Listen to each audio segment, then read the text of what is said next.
Hai semuanya, gimana kabar kalian? Semoga selalu dalam keadaan baik. Jadi welcome back again di Andre Kristen Channel, dan ini adalah segmen analisa pagi, segmen di mana kita akan mengulas untuk update news dan juga pergerakan dari market, khususnya market dari Bitcoin. Teman-teman, hari ini kita berada di tanggal 17 November 2024, hari Minggu ya. Jadi weekend, tidak terlalu banyak pergerakan. Volume perdagangan pun juga mungkin akan turun. Mungkin yang koin-koin udah naik kemarin hari Sabtu ada aksi taking profit. Jadi itu adalah hal yang wajar menjelang closing time frame weekly besok ya. Jadi kalau hal-hal tersebut terjadi itu adalah hal yang common, hal yang umum terjadi di pasar. Jadi tidak perlu terlalu kaget, teman-teman. Kita akan mulai pembahasannya seperti biasa dari kalender ekonomi terlebih dahulu. Nah, karena hari ini hari Minggu, tidak ada sentimen ya, tapi kita lihat beberapa sentimen yang ada untuk minggu depan. Mulai dari tanggal 19 November hari Selasa akan ada rilis data CPI and Core CPI dari Uni Eropa. Lalu dari Amerika Serikat akan ada data housing atau perumahan.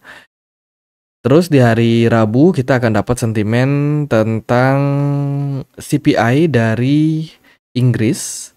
Lalu akan ada interest rate decision dari Bank Indonesia. Selanjutnya ada crude oil inventory dari Amerika Serikat. Hari Kamis itu ada data initial jobless claim, lalu Philadelphia Fed Manufacturing, dan juga penjualan rumah lama. Hari Jumatnya akan ada core retail sales dari Inggris, Fed balance sheet Amerika Serikat ya, terus dari Uni Eropa ada Eurozone Services PMI, dan juga ada data terkait dengan Michigan inflation. Itu aja sih, tidak terlalu ada sentimen yang gimana-gimana. Untuk minggu depan, kayaknya minggu depan semua sentimen akan mengarah ke developer altcoin, teman-teman. Kita akan lihat ya seperti apa pasar merespon hal-hal yang ada pada berita-berita saat minggu depan nanti. Oke, sebelum kita lanjut ke pembahasan berita-berita yang lain, aku mau wanti-wanti. Jadi di komunitas Telegram kita lagi diserang ya sama akun yang mengatasnamakan saya. Dia itu nawarin iPhone. Ya ampun, sejak kapan Andre Kristen jualan iPhone? Jadi kalau teman-teman ada yang join di komunitas Telegram kita, terus mendapatkan penawaran berupa iPhone, itu bukan saya. Saya nggak pernah jualan iPhone. Saya nggak pernah punya toko handphone ya. Jualan handphone nggak pernah, teman-teman. Jadi semuanya murni scam. Kalau teman-teman melihat postingan tersebut, tolong bantu di report ya. Kalau ada orang yang ngechat kalian, diblokir aja. Itu bukan saya, karena saya nggak akan ngechat kalian duluan ya. Dan saya nggak punya kelas, nggak punya member VIP, nggak ada grup sinyal, nggak ada. Semua komunitas yang saya bangun itu gratis, murni buat teman-teman sharing dan juga berbagi edukasi doang. Jadi nggak ada transaksi di sana. Jadi kalau ada hal-hal yang berbau pakai uang dan lain sebagainya, itu bukan saya. Oke. Itu teman-teman. Kemudian di sini mau aku informasikan juga ya dari token CLND. Ini bakalan hadir di Gate.io dan sekarang sudah bisa teman-teman staking untuk mendapatkan rewardnya. Sebenarnya kalian bisa staking token ini ya dengan mendapatkan APR cukup besar. APR-nya sampai 383% dengan periode lock sebanyak atau selama 14 hari saja maksimal. Itu. Jadi akan ada total sekitar 80 ribu token CLND yang bakalan dibagikan. Untuk teman-teman yang tertarik bisa langsung cek link yang ada di kolom deskripsi video ini. Next kita akan bahas ya sentimen berita yang ada pada market yang dibanjiri oleh banyak sentimen dari altcoin. Oke, yang pertama dari Kyungju. Ini adalah analis sekaligus CEO dari CryptoQuant, sebuah media untuk melakukan analisa kripto dari sudut pandang on-chain. Kemarin dia sempat bikin prediksi bahwa akhir tahun Bitcoin ini akan koreksi. Bahkan koreksi terakhir lah, teman-teman. Ternyata Bitcoinnya justru malah bullish, bahkan all time high. Dan dia mengakui hal tersebut, teman-teman. Jadi tampaknya ya, ini sekelas CEO nih yang punya yang punya alat gitu cukup canggih untuk mendeteksi data on-chain. Itu aja sampai meleset untuk membuat prediksi. Itu prediksinya meleset dan dia mengakui market benar-benar tidak terpikirkan ya. Justru marketnya malah mengalami kenaikan tanpa batas. Ini especially dari Bitcoin sendiri. Dan sekarang dia melihat bahwa sudah waktunya kita menikmati perjalanan ini sampai tanda peringatan bearish muncul. Ini berarti market sudah masuk ke fase bullish secara keseluruhan, baik itu dari Bitcoin dan juga altcoin, dan tinggal menunggu sampai ada tanda bearish muncul. Artinya kita dalam track menanjak atau trend uptrend. Itu teman-teman. Jadi good point. Kemudian Zelensky ingin akhiri perang dengan Rusia tahun depan ya. Mas Angga komen, selama tidak ada uang, tidak ada perang. Yes, benar banget. Si Joe Biden akan selesai ya.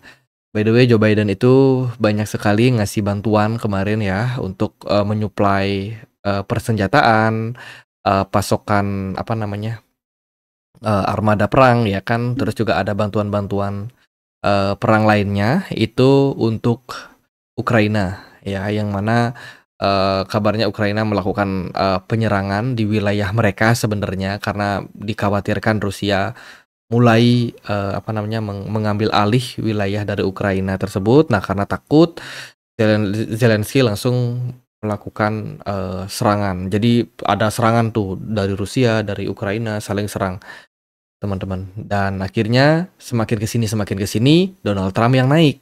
Donald Trump nggak suka perang perang langsung ya.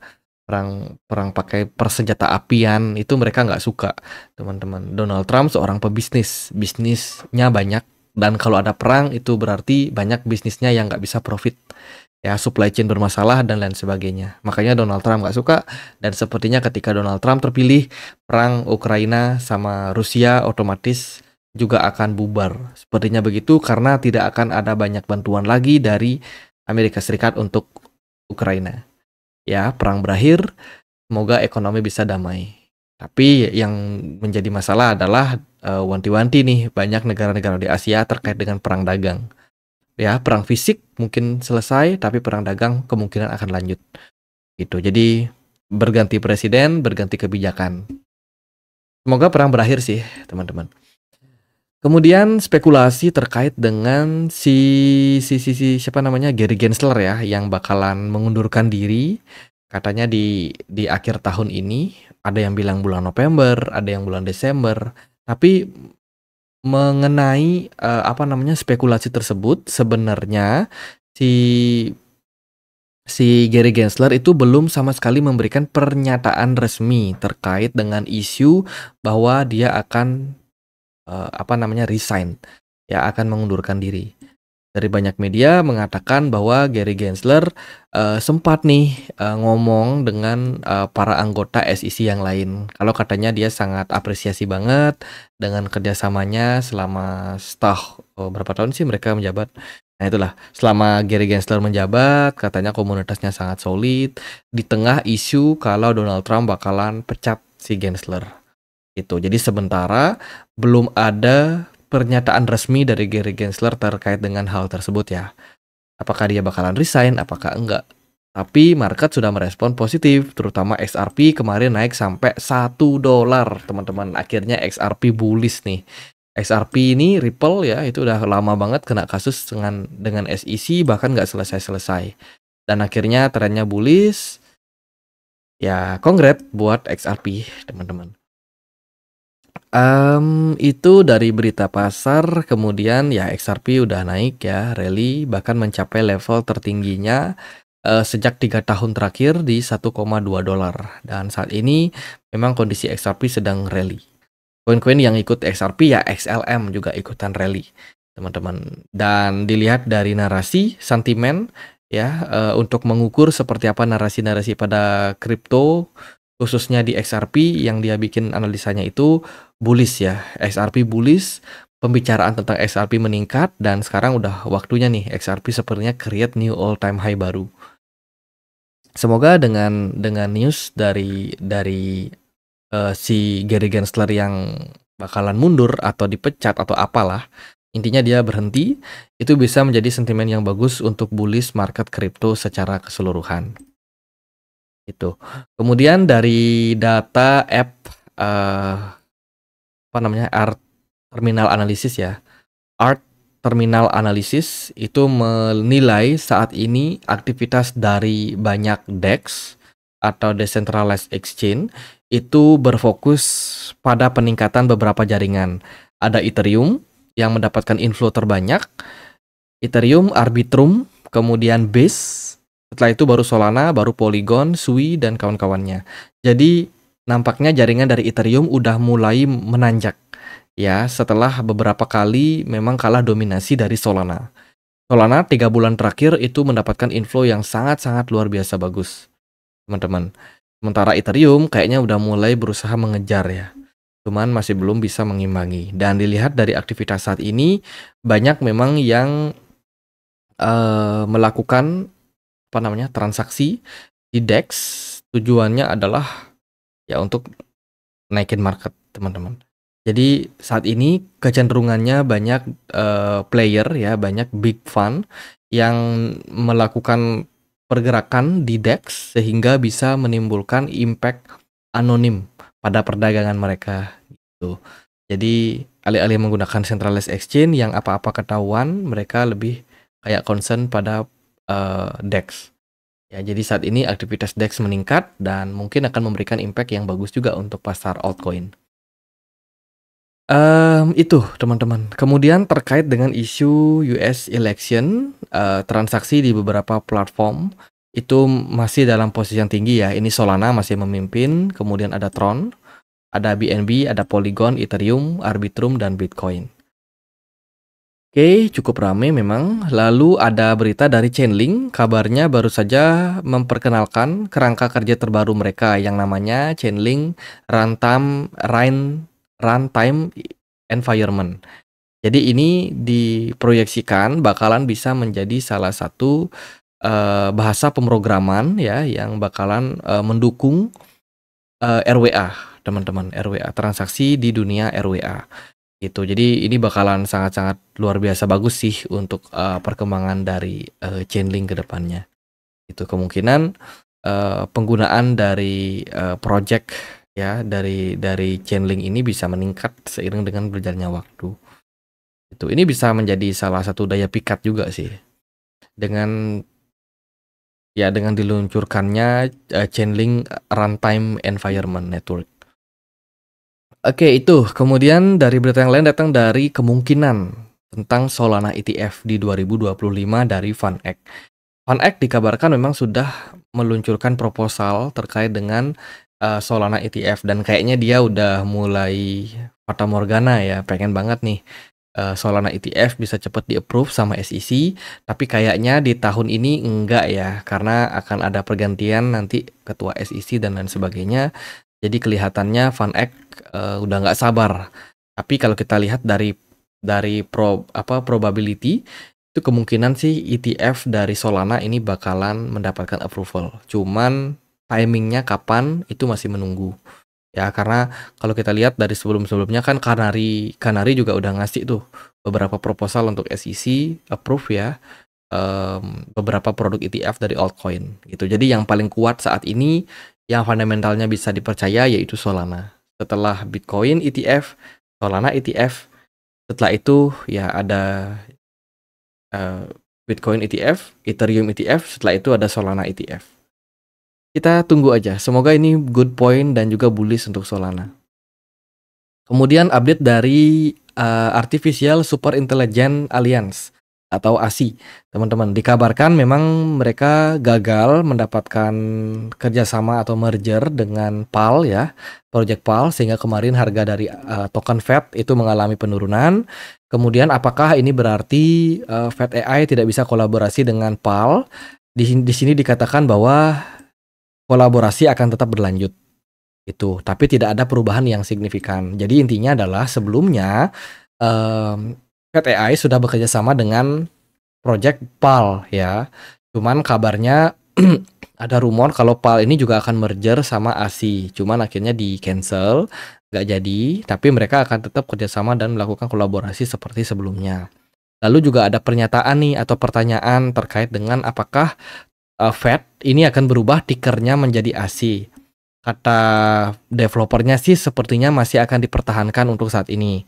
Sebab akan mempengaruhi trading halting ya. Jadi akan ada halting kalau nanti ticker dari Fed ini berganti menjadi ASI di beberapa exchange. Artinya tidak bisa diperdagangkan gitu. Jadi sementara di beberapa exchange, di mayoritas exchange lah, itu masih akan pakai ticker yang sama yaitu Fed, teman-teman. Nggak akan ganti dulu jadi ASI untuk menghindari yang namanya proses halting trading, delisting, dan juga relisting yang tentu saja akan mempengaruhi teman-teman yang melakukan trading di market spot ataupun di market futures. Itu jadi supaya transaksinya tetap smooth, tetap lancar, tickernya dipertahankan dulu.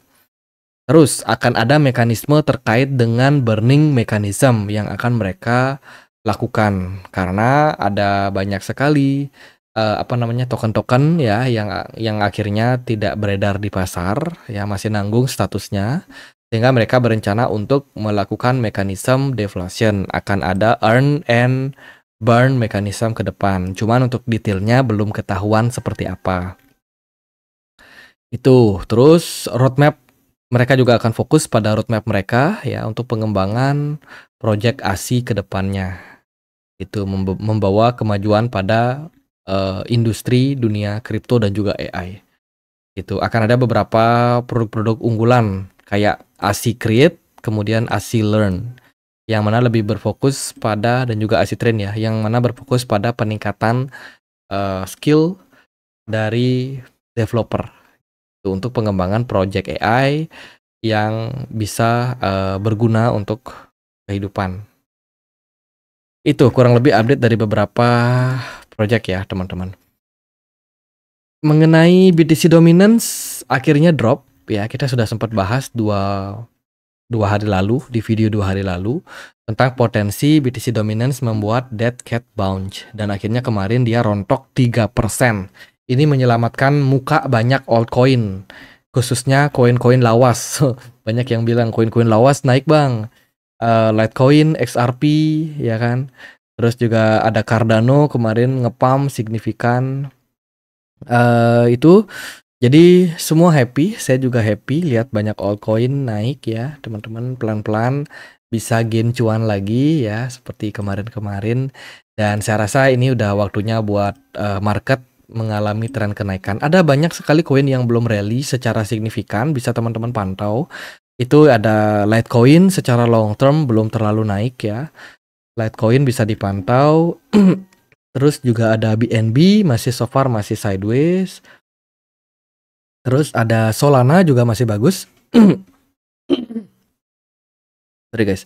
Jadi Solana juga masih cukup bagus ya pergerakannya, masih bisa teman-teman pantau kalau lagi nyari alternatif. Kira-kira mau beli koin apa nih? Itu ya, koin-koin lama. Cardano juga belum naik terlalu tinggi. Terus juga ada Algorand, teman-teman juga bisa lirik. Fed AI ada sentimen bagus tapi belum bullish, semoga nanti bisa rally ya. Dan juga mungkin Ethereum. Ini koin yang selalu jadi bulan-bulanan nih teman-teman, khususnya menyangkut si Vitalik ya. Ya itulah, kita nggak mau bahas tentang rumornya dan juga sentil-sentilan dari netizen, tapi overall kalau kita melihat dari kondisi pasar saat ini lumayan bagus, lumayan positif untuk market. Kita tunggu closing time frame weekly untuk Bitcoin besok, yang sepertinya sih kelihatannya sangat positif, mengindikasikan tren bullish masih akan berpeluang berlanjut pada market. Dan saya sendiri sudah capai target profit saya sebenarnya di 90.000 ya. Dan ternyata pergerakan Bitcoin justru masih bisa naik-naik dari level tersebut, dan itu ya good point. BTC Dominance pelan-pelan udah turun, semoga akan lanjut turun lagi sementara ini, dan juga ya altcoin yang pelan-pelan udah mulai rally, semoga bisa mencapai all time high baru. Itu aja sih paling ya, nggak terlalu gimana-gimana menurut saya. Kita nunggu closing weekly aja teman-teman. Kalau closingnya bagus, misalkan dia bisa mempertahankan level 90.000, itu good point, maka kita bisa lebih optimis menyambut bulan Desember untuk tren yang lebih bullish. Dan sedikit terkait dengan pernyataan dari Jerome Powell kemarin yang katanya nggak mau terburu-buru ya untuk memangkas suku bunga. Nah itu ternyata udah kayak diabaikan aja oleh pasar ya. Jadi Keputusan suku bunga masih lama, masih di bulan Desember nanti dan sepertinya sih market merespon hal tersebut itu lumayan positif aja sampai sekarang, gitu. Jadi market memang sempat kena sedikit gocekan kemarin, tapi nampaknya dari beberapa aset ini udah mulai mengalami penurunan. Kayak gold sudah turun, kemudian S&P 500 juga sudah mulai turun. Artinya apa? Artinya ada aliran dana yang masuk ke kripto dari investor-investor di komoditi dan juga saham pindah ke kripto. BTC dominance turun berarti banyak yang pindah ke altcoin. Itu jadi good point ya untuk kenaikan dari altcoin yang masih belum mendapatkan momentum kenaikan kemarin. Meme token kayaknya udah mulai rotasi sedikit. Meme token yang udah cuan kayaknya udah mulai taking profit dari para whales. Jadi teman-teman jangan ketinggalan, jangan sampai sangkut. Teman-teman kalau udah cuan, teman-teman merasa oke dengan profitnya, ya taking profit. Teman-teman masih yakin harganya nanti naik, ya mungkin akan ada koreksi turun, jangan panik, di hold dan kita tunggu sampai kenaikan berikutnya. Itu aja sih paling untuk saya ya. View saya positif untuk market, semoga bisa di follow up dengan baik oleh pasar. Jadi sekian aja paling buat update kali ini, semoga bisa bermanfaat. Jadi buat yang pengen join di komunitas Telegram kita bisa join langsung ya. Cuman ignore aja kalau ada postingan seperti ini, ada yang ngirimin kalian chat mengatasnamakan saya, itu di-ignore aja, diblokir aja, guys. Oke, sekian. Semoga bisa bermanfaat. Akhir kata saya Andre. Makasih.